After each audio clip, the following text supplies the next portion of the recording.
اعوذ باللہ من الشیطان الرجیم بسم اللہ الرحمن الرحیم وَإِذْ قَالَ رَبُّكَ لِلْمَلَائِكَةِ إِنِّي جَاعِلٌ فِي الْأَرْضِ خَلِيفَةً واو زبر و حمزہ ذال زیر اذ وَإِذْ قاف الف زبر قا لام زبر لا وَإِذْ قَالَ را با زبر ربا پیش بو رب کاف زبر کا رب کا لام لام زیر لل میم زبر ما للم لام کھڑی مد زبر لا للملا حمزہ زیر ای للملائی کاف زبر کا تا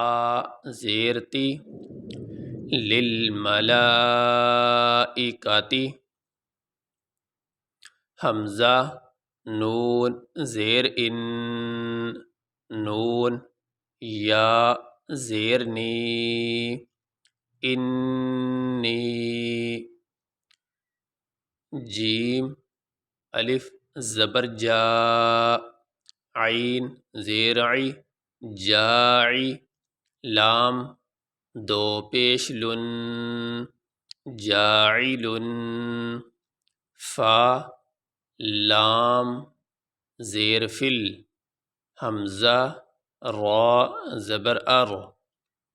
ضاد زیر ضی فل ارضی اس فا کو اسلام کے ساتھ ملائیں گے، یہ الف ہے، یہ نہیں بیچ میں پڑھا جائے گا، یہ لام کے اوپر یہ جزم ہے، تو یہ لام پڑھا جا رہا ہے، اس فا کو اس لام کے ساتھ ملائیں گے، یہ الف بیچ میں نہیں پڑھا جائے گا، اور یہ لام کے بعد یہ حمزہ ہے، اس کے اوپر زبر ہے، حمزہ کو اس را کے ساتھ ملائیں گے۔ فی الارض خا زبر خا لام یا زیر لی خلی فا زبر فا خلیفہ تا دو زبر تن خلیفتن۔ یہاں پہ ہم وقف کریں گے، وقف کرنے کی صورت میں آخری حرف کو ساکن پڑھا جاتا ہے۔ وقف کا معنی ٹھہرنا، سانس لینا، جہاں سانس لیا جائے، تو آخری حرف کو ساکن پڑھا جاتا ہے۔ یہاں پہ آخری حرف ہے تا اور اس کے اوپر ہے دو زبر،